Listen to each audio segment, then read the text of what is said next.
Hey everybody, welcome back to another episode of Coach's Corner, brought to you by SimTrain, the world's favorite, or at least the most passionate group of folks dedicated to coaching contact center, CX, and sales agents around the world. Today's an exciting day. We have Dan Nordale with us, and I personally worked with Dan Nordale for the last 4 years, and watched his career, and he'll share a little bit more on the secessions that led to such a great experience for myself watching him build AI, develop some teams around the sale of AI capabilities, and now coming over to Aspect Software and running the go to market and a big strategic role at Aspect Software. And Dan Nordell, please go ahead and introduce yourself and add any commentary for our audience. Thank you. Awesome. Thanks, Dan. Excited for today. I think this is going to be a cool conversation. But Dan, you did it well, Dan. I run the revenue team at Aspect. We help organizations, and I think we'll talk about this more, help contact centers, really the largest of contact centers, through this crazy journey that we're going on from very human-dominated service to a blend of agentic and human agents. And it's a great place to be. Very messy and somewhat we don't know what the future is, but those are great spaces to be in, and we've got great customers to partner with in the journey, and we've got great partners to go on the journey with, like SimTrain. So I came, my career has been with small, medium, large companies, but pretty anchored on the introduction of new technology into sales and service teams to achieve better outcomes. And so it's bringing new things to market, and sort of defining the process to do that effectively. And that's, I got started early on that with Genesis, and really haven't looked back. Awesome, Dan. Yeah, great career, and mostly in the CX space too, right? For sales and service 100%. technology. Yeah. So both contact center platforms, but Yep. also programmable communications. We got started really API, access to AI services through APIs, sort of those kinds of platforms, and now back in kind of the software space for contact centers, but all related to delivering capabilities to allow consumer brands to deliver better outcomes out of their contact center or out of their sales teams. Yeah, cool. Yeah, it's CX and sales. So one of the things that the reason I ask is I always joke with people. I said we're kind of lucky in the CX space because we had this whole concept of AI agents coming on, and we work with human agents, right? So we just support human and AI agents. It's just an easier story to tell when you're in the CX space dealing with AI. And Dan, one of Yeah. the things I wanted to get started with, right, is I do consider you having this diverse background around tech, around bringing tech to market, and a lot of different areas. And I'd love to just kind of talk about your approach and thoughts about coaching your teams, right? So, like, for example, effective coaching, it could have a big impact on, how someone performs, maybe even like a career path, right? Like, hey, I worked with this Hmm. amazing mentor manager, they coached me here, and this is why I went down this path, right? And then you have other people who are like, yeah, that guy sucked, right? Or that team sucked, or I just didn't like that experience, I wasn't as effective. And it has such a major impact on someone's life, on their career, on their performance. What, in your mind, what do you think the difference is between, great coaching and the ones that just have that negative impact on people? It's such a good question to open up. We could spend the whole time on this, but I We really will. feel like what's the point? What what do what do, what's your goal in coaching? And this has changed through my career. I can't say that I was where I am today. When I started, I didn't think about it the same way. But I really believe that there's three goals in coaching, and they have nothing to do with corrective behavior, or directing correction. They have to do with motivating. They have to do with inspiring, and understanding, helping people understand their opportunities for improvement. whatever that, and that's a little bit of an open-ended, but that's really the goal. And I think early in my career, I think it's, you can, the analogy to sports is always a great one. So I've played a lot of baseball, coached a lot of baseball. I can break down how a shortstop should field a ground ball, and I could work with you over time, and I could get you, even you, Dan, I could get you to uh, pick a ground ball pretty cleanly, and that would be a lot of kind of instruction, corrective, do this, not that. Um, that is the opposite of motivating for many people. Yep. It's too granular directing behavior. So it's helpful to always have a framework. So part of coaching is you set out how do we expect to field a ground ball, and how do we expect to handle a sale, and how do we set out to handle a customer who's not in a great spot. We need methodology, and we need ability to understand where the improvement can happen. But more and more, it's not about the small correction. It's about, are you motivated? Can I help you understand? We care about you. We care about where you're going. Can I inspire you for greatness? And can we have a conversation that helps you understand, if I could play this again, how would I do it differently?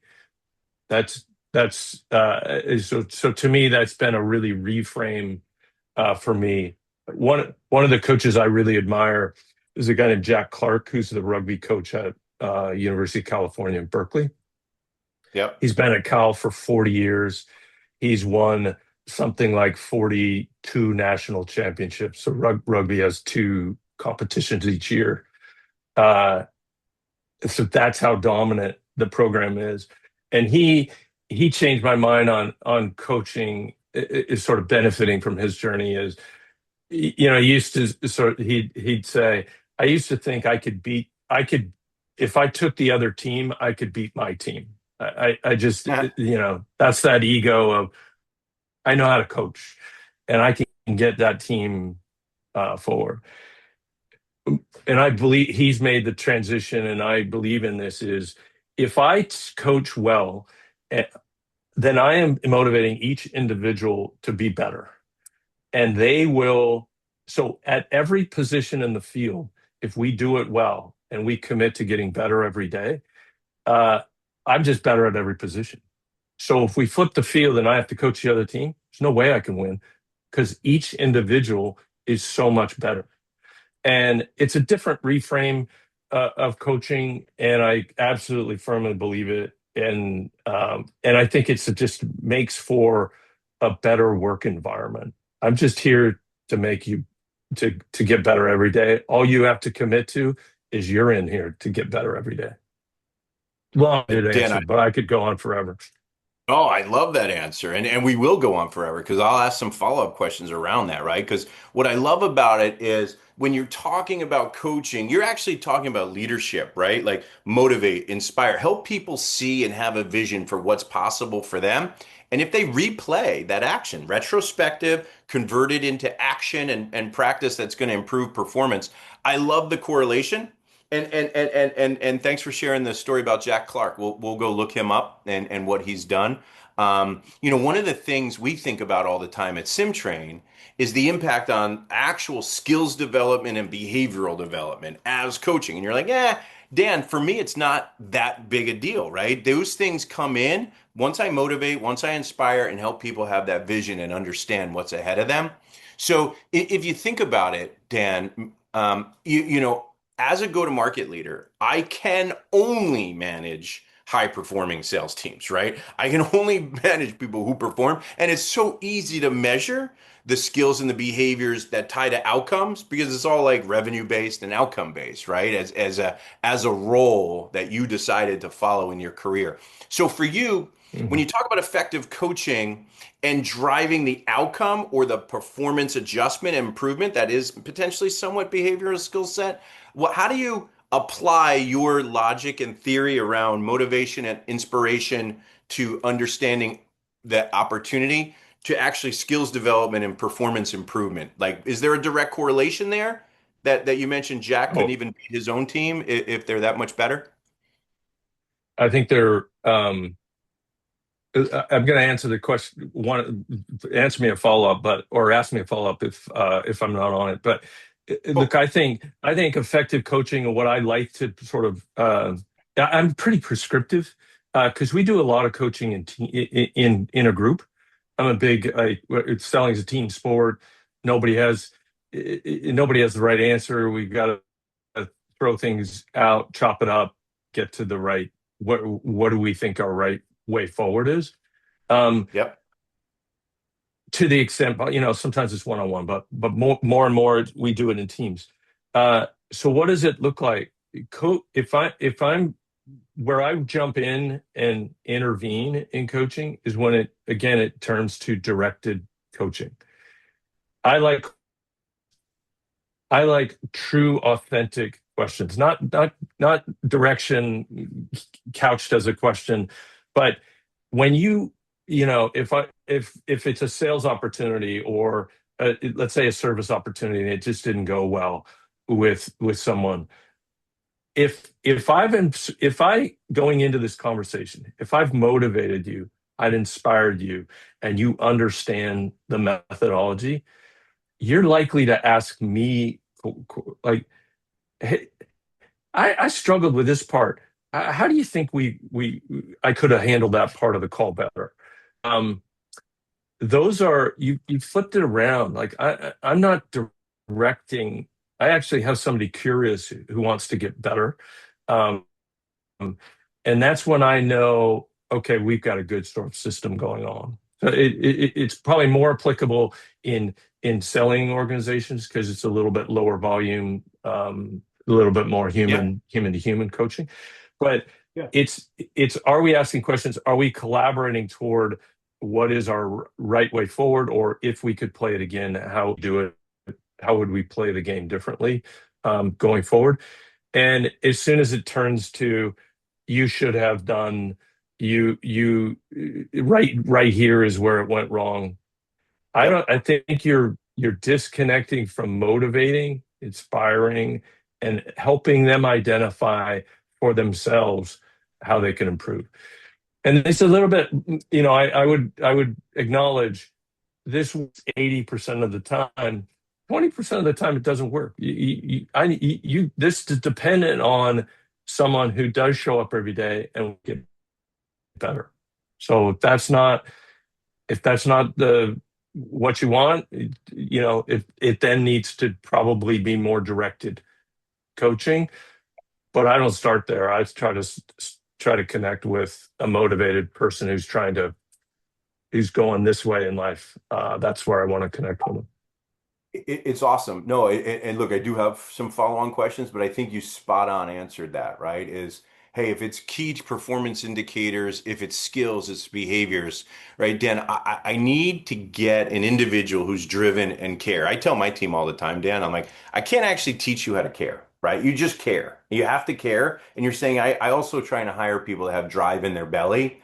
And then what you're doing is you're saying, if you care and you're driven, and I can help you get there by motivating you, inspiring you, helping see a vision together, I can help you care and I can help put drive in your belly. But then I want you to kind of own identifying the skills gaps. How do you fill them in? And why don't you ask me how to do that instead of me telling you, hey, do this, do that, and do the other thing in order to get better? And you're saying that doesn't work. What works is if I, as a learner, come to my coach, come to my manager, and I ask them, hey, here's my performance.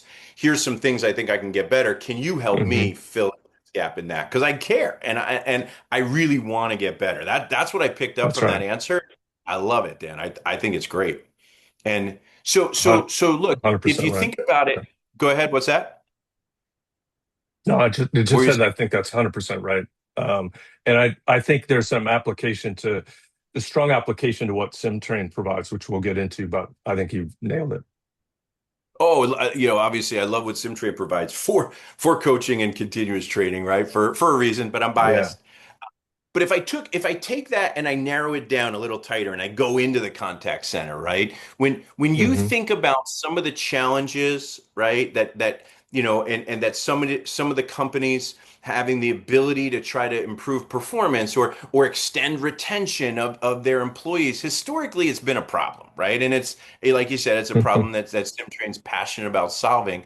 But what do you think, Dan, is changing today? Is it anything with your prior couple answers, or is it AI related? What's changing that's going to make that easier for companies or more Yeah. measurable ways for them to drive a higher level of individual and team performance? It's a team sport, and then also Yep. retain those people that they have maybe longer. What's changing that's going to make that easier for companies?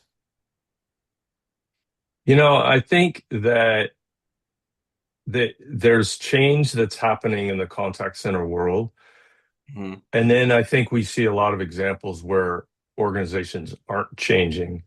And so I'll sort of, I think the issue for contact centers around coaching um, is an identity crisis somewhat. Like I feel like, I hate to sort of, I don't like to look backward a lot, but I think that in this case, it's helpful to sort of understand trajectory.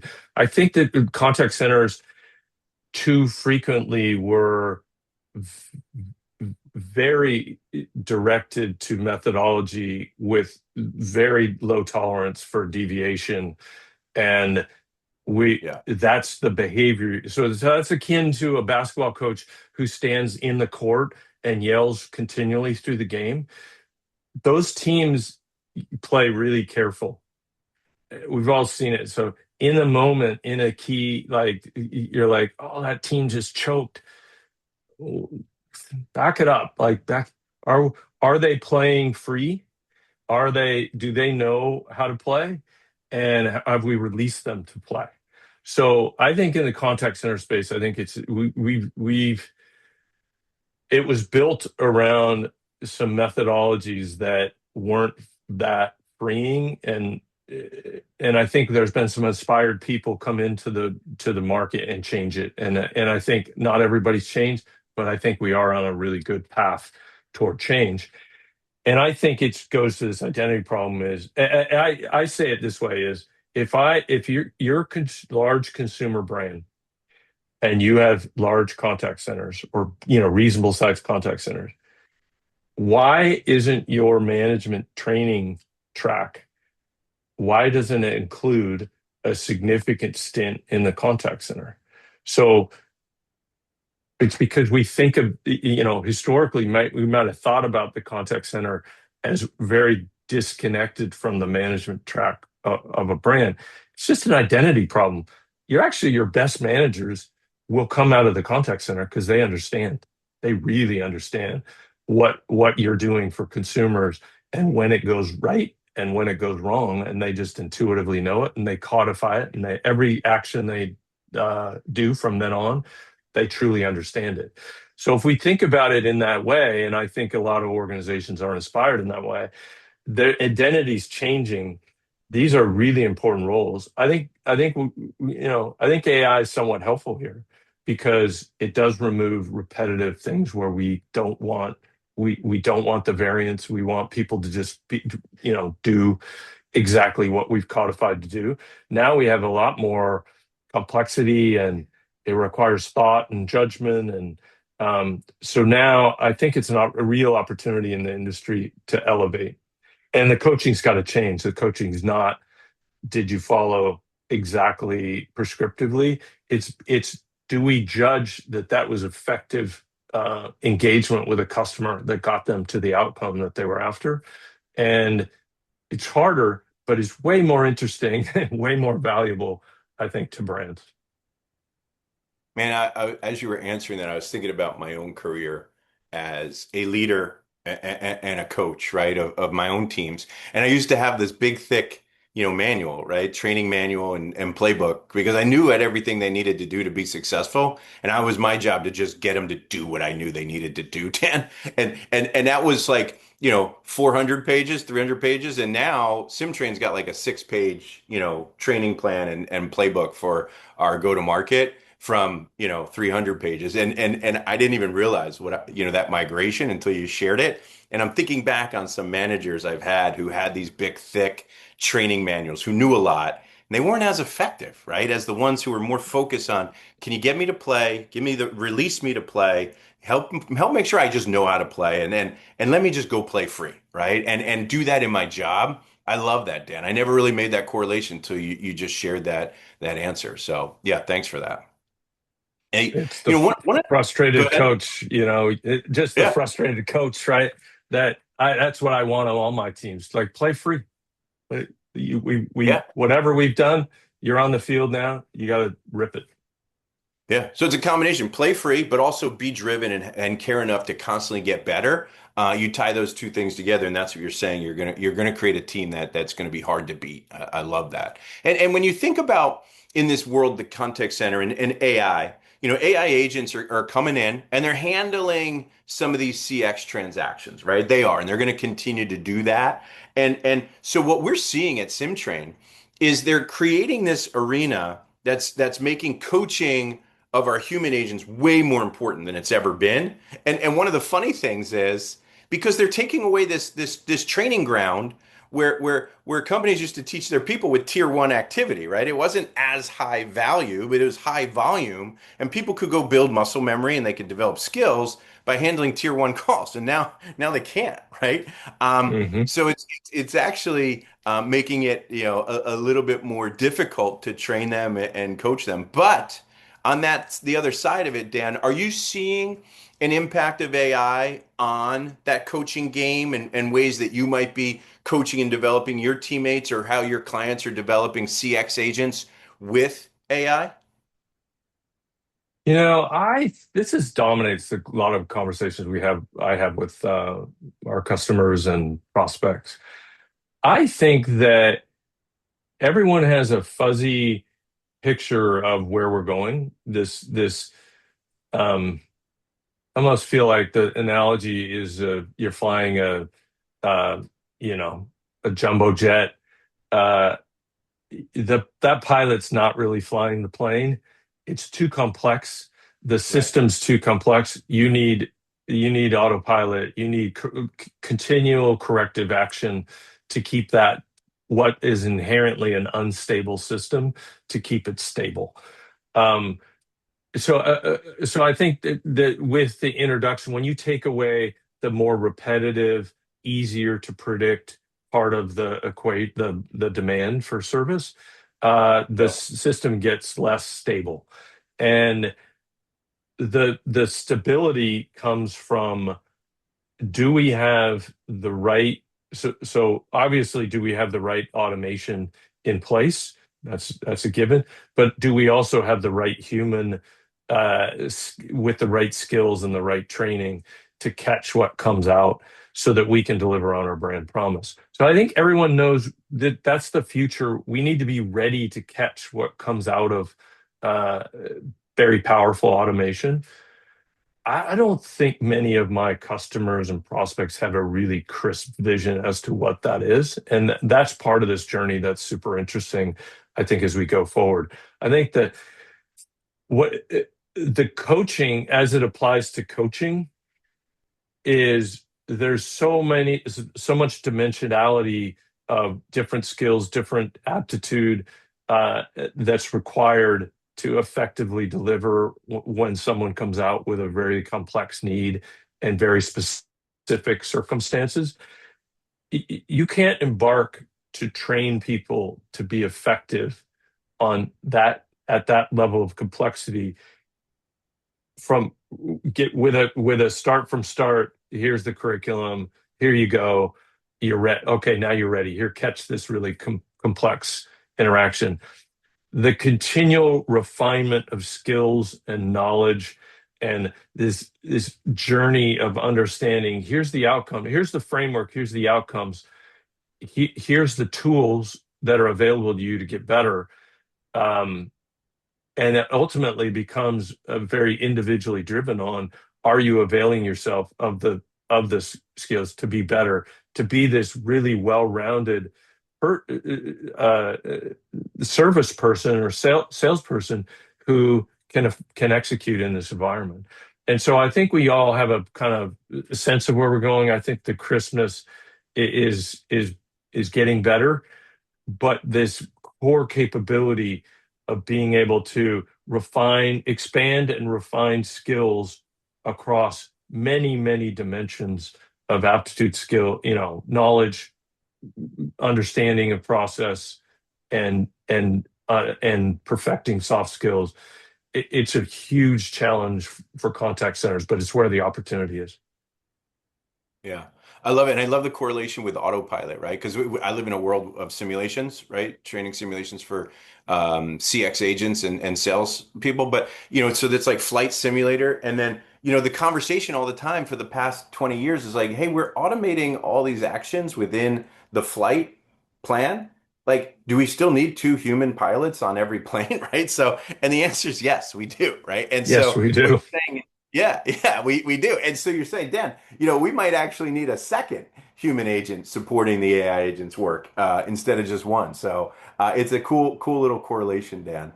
And the other 100%. thing too is you think about all of that data and that information that every contact center has now that they kind of had it for years, but now it's organized, it's structured, they can pinpoint it for every individual, it's analytics, it's performance, it's all this data. With that, what do you think the biggest gap is, right? So I know every performance issue with every agent and every floor for every instance everywhere, right? But what's the challenge in taking that and actually coaching them all to get better, right? To change the behaviors that they need to do to affect the gaps. Is it just drive and caring and motivating and inspiring them, Dan, or is there something else that companies need to really be thinking about? Um, that's a really good question. I think that the biggest barrier still today, this is a little bit residual of where we come as an industry. Yep. The biggest barrier for your frontline agents to excel and want to grow inside your company is probably layers of management in between them and ultimately the management level that they aspire to be. So I think that what exists today in terms of the ability for individuals to understand, so for sure there's an obligation, Dan. You've got to give people methodology and you've got to give them tools that they can fill knowledge gaps, they can fill skill gaps, and they can work on the improvement. That has to be available. That's sort of table stakes. At that point, you really, and what we talked about earlier is this flip on what is that first line manager doing at that point? What do you expect them to do? Your 3 inch thick manual correcting every, oh, Yep. you went off track there, you went off track there. You're never in this the world that we're headed to with the complexity that we're headed to. Good luck. First of all, you can't catch all that. You need the person to reflect, to add judgment to the equation to navigate through a complex process. But number two is that person's going to leave your company. You've sacrificed motivating, inspiring, and helping them understand for themselves where are their opportunities to get better. And you've sacrificed that with sort of what I think happens today on the frontline management is very specific corrective action. So a little repetitive, I think, in terms of we've talked about it. I do think that's the biggest barrier. I think you got to get over it and understand that every individual has the tools to get better. The role of leaders is to inspire you to want to get better and make sure that there's a reward for you when you do get Yep. better and And, point out the opportunities. yeah, it was kind of neat when my middle son got into the workforce.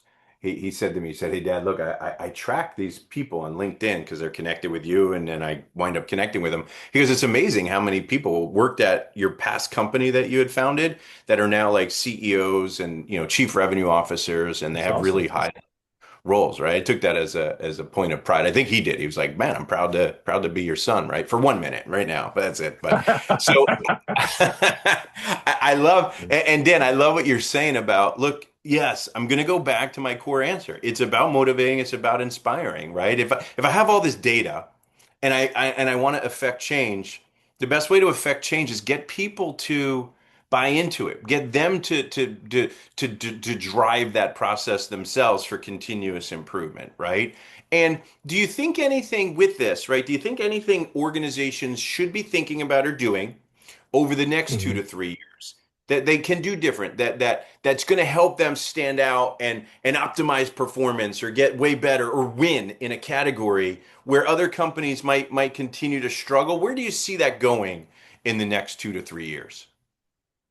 I really think it's one thing, Dan, for me.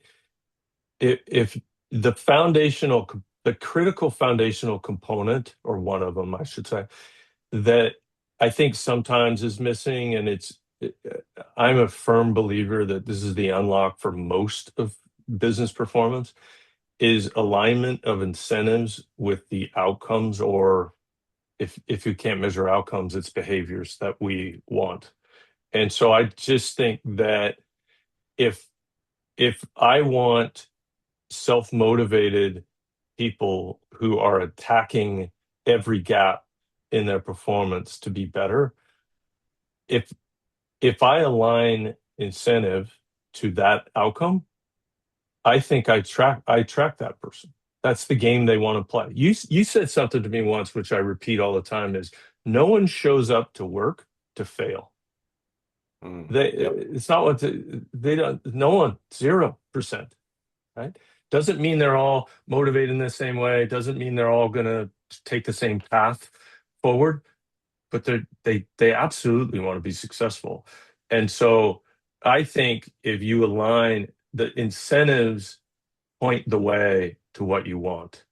And I think Charlie Munger has a great quote on this, that he feels like this is late in his life. He's probably at the point 0001% of people who understand the importance of incentives. And he Mhm. said, even 5 years ago, I would have as much as I know how important they are. I there to 5 years ago, I know they're more important today than 5 years ago. They just are everything. Align, if you want something, just align incentives around it. Then it's just pointing the way for people. I think it's the one thing missing. I think you can put a lot of other, it's not the only foundational element. Again, I think that you got to get your resources and your tools lined up to support excellent performance. But oftentimes I feel like that missing components incentives. Yeah. No, I love it because as you were talking about motivation earlier, right, and inspiration, I was thinking about our framework, at SimTrain, right? Like we strive to build foundational skills through guided simulations and guided paths that then build muscle memory that then they get to show off, right? They get to show off in SimTrain in more dynamic, unguided sims, but then also in the performance field, right? And you're saying, Dan, use the term foundational component or is make sure the incentive for them, if they're driven, they're motivated and inspired, and they have a vision. This is what I do, Dan Nordale, as a coach and manager and leader. Make sure your incentives tie back to that, right? Like they want to continue to do that because you're incentivizing them to do that. I love it because then that inherently ties back to, will I build muscle memory? Will I develop my foundational skills and continue to get better because I'm motivated, I'm inspired, I can see where I want to get to, and I'm also 100%. incented by my employer and my manager. I love the advice, whether I'm running a company or if I'm a line manager leading a team of people. That advice, Dan, is great that you're sharing because it plays on to both. Couple things maybe on the lighter side. Last couple of questions for you. First off, if you thinking back could give one piece of advice, maybe to a younger or even better looking Dan Nordale, getting started in his career and starting. It's a low bar you just cleared there. Yeah. I know. I was thinking about that. It's like, man, I could definitely, it's not hard to get that to either one of those. But one's time based and the other's subjective, but not. It's a Yeah. very objective, subjective measure. Um, Yeah. but if he's going to build people, he's going to develop teams and start his career, right? To optimize customer experience or up to optimize how companies, develop and deliver new technologies, right? What advice would you give that guy? What would be like the one thing looking back that you're like, hey, I'd love to share this with that Dan Nordale? That's a freaking awesome one. I love this question. So first, I'll take it in two parts. First of all, I think that I can't help my team if I'm not executing at a high level and I don't walk the walk. So, am I getting better every day? I have to model that. Well, I want to model that, but I mean, I think it really does. It's purposeful. You have to kind of say, uh, every periodically, I got to look at get, my performance, the team performance. I got to understand gaps that we want to close, and you've got to be purposeful about doing that. And it's every day better. So I think if I'm not doing it, I think that and building that so that it's transparent, like all goals, if you don't write them down and put them in a sort of purposeful place and you don't talk to them about other people, are they really goals? Are you fully committed to that goal? So I think that's a Yeah. big part of it. Um, that be more transparent as to what are my gaps and where I'm going. I think that's inspire that's helpful. I think it connects you to the team, the rest of the company, I think in a meaningful way. But pivoting to the conversations that I have with everyone in my life, if I could go back in time, slow down. I think we're all like on the grind, and I'm running, and I got 5 minutes compartmentalized for this conversation, and I get into it, and it's clearly a 30-minute conversation. You can't always sort of elongate there. Slow down.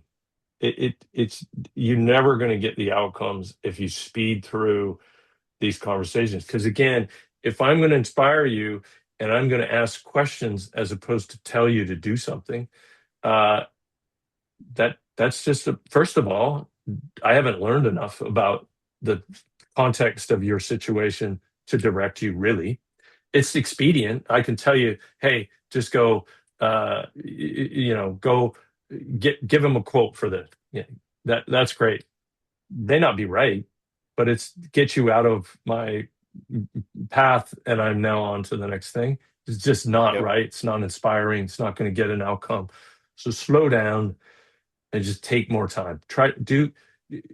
Don't pack your day with a million things and call that productivity. Just slow down and make sure you're getting really good. Every interaction is as meaningful as it can be.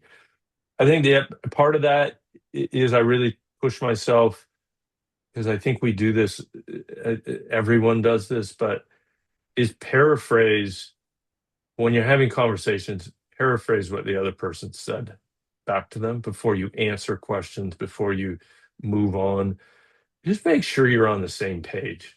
How many times, most of the things I feel like the situations where I've gotten into, it's a, there's a disconnect of understanding between the side, whether it's with a customer or whether it's internal, or you're just not seeing the same, that you're seeing the situation differently and you're not coming to a common understanding. And so paraphrasing, if I try to repeat back to you what you just said to me in my own words, you now have an opportunity to correct. That's not what I meant, right? Let's Yep. instead of me answering the question, let's just make sure we get to. It's more important we get on the same page than it is for me to give you an answer. So that's the second thing, and the third thing is I think a little bit in the modern world is when I'm having a conversation with you, uh, I need to lock in. There's a million. it's an ever increasing number of distractions that are going to get in the way of having a meaningful interaction that actually will lead to an outcome that matters. How many conversations, Dan, do you have when they look like this? Like, yeah, yeah, yeah, yeah, yeah, that's right. Yeah. We see it in our work all the time. It happens all the time. It happens in families. It happens everywhere. You're not in the conversation. So if you just told yourself, I'm going to do half as many things, but I'm going to do them, or a third, but I'm going to do them right. Uh, I think I think we all need to be fighting to do that. Easier said than done, and for sure, I'm no is not perfect at it at all, but I do think it's really important. I love it. Couple things, right? Number one is I have a friend of mine, Adrian Swinsko. He wrote the Punk CX book out of Mm. Scotland. Really great CX leader, but he became a friend of mine because I showed up late on our podcast, and he held me accountable. He gave me a hard time about it, and at first I was like, I'm like 1 minute late, and then I realized, and I told him I thought about it all weekend, and it really made a big impact on my life because I'm like I run so fast, I run too hard. I'm not showing him, I'm not earning his trust and respect, and showing him that I really genuinely care about the amount of time that he's carving out for me and our audience to share his story. And it just wasn't right and it wasn't fair. But I needed that, right? I needed that slap in the face. And as you're telling me your answer, I'm here visiting my mom this weekend. It's a Friday afternoon. It's and I went in earlier and I said, "Hey mom, I got 7 minutes. Let's sit down and talk about something." And she thought I was joking. And I was like, "What time is it?" She's like, "It's 11:30." I'm like, "No, it's not 11:30. It's like 11 something, 27, 28. Which one? I need to know which is that fourth digit. That's really important digit." Right? It's like, seriously, dude, slow down. I love it. I love it, Nordale. It's like, who the hell do you I'm, think you are? it, You're visiting your yeah. mom, showing her respect, showing her you care, and you're running in and out of calls and meetings all over the place. But it's that's definitely great advice. The other thing is I said one, you gave me seven, and you Three. called it two, right? You called it three, right? And I'm like, it's three. It's like get better every day, write down your goals, be highly transparent, slow down, McCann, paraphrase and play back, right? Ask and validate, and then get locked in on your audience, right? I thought those were seven great pieces of advice that you shared with us, but I don't know why you called it two. But anyway, I'll give you It's one last my chance. public school education in Yeah, Alaska. yeah, yeah, Yeah. yeah. I did good. I was Catholic school, educated. So that's probably why those numbers matter to me, or because I would have got hit with a ruler over my wrist if I got it wrong.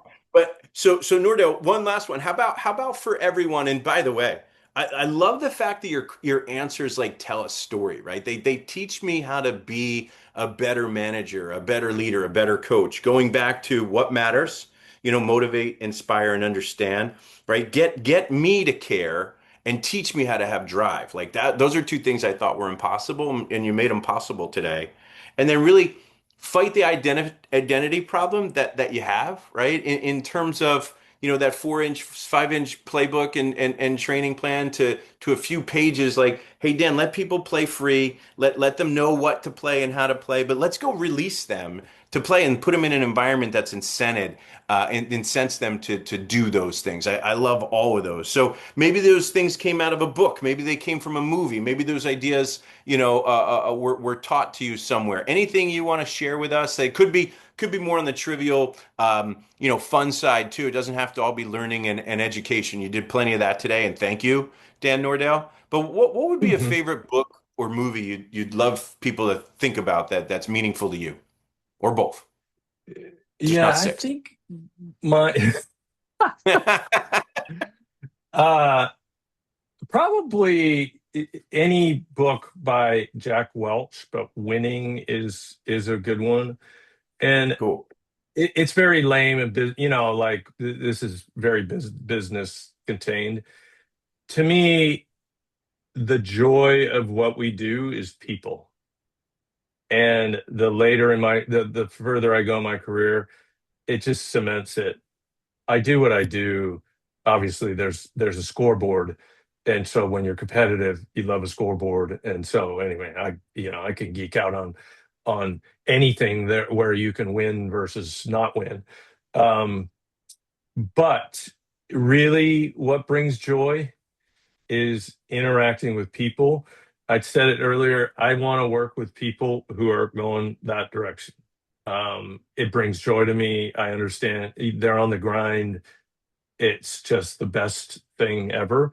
Jack Welch talks about people, the people around you is the most important thing in building a team and getting everyone to sort of believe in the same future.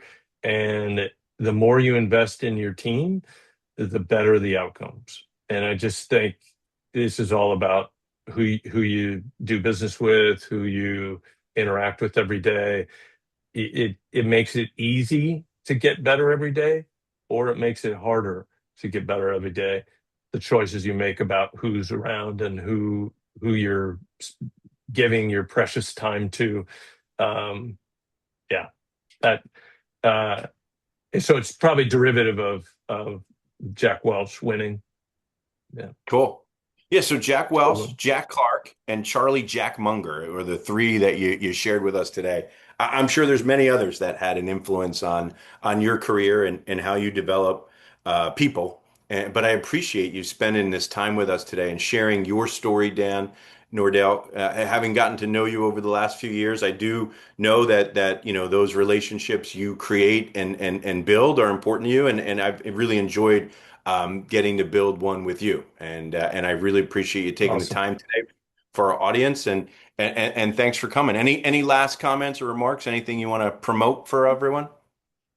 No, no, no. Good. I really enjoyed it, Dan. I appreciate it. It's I did say I was sort of a frustrated coach, and absolutely couldn't geek out on it and go miles deep and then studying it all the time. And it's great. It's just awesome conversation. Love what Yeah, you're definitely. doing. I love the this ability to liberate individuals to get better on their own.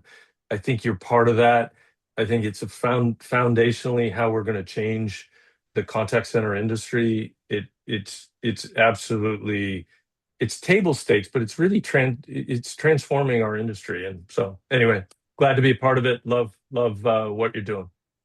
Awesome. Glad you are part of it, Dan. And thanks. And I appreciate the time. And everyone, have a great day. Happy coaching and continue to develop people until next episode. Take care. Awesome. Thanks all.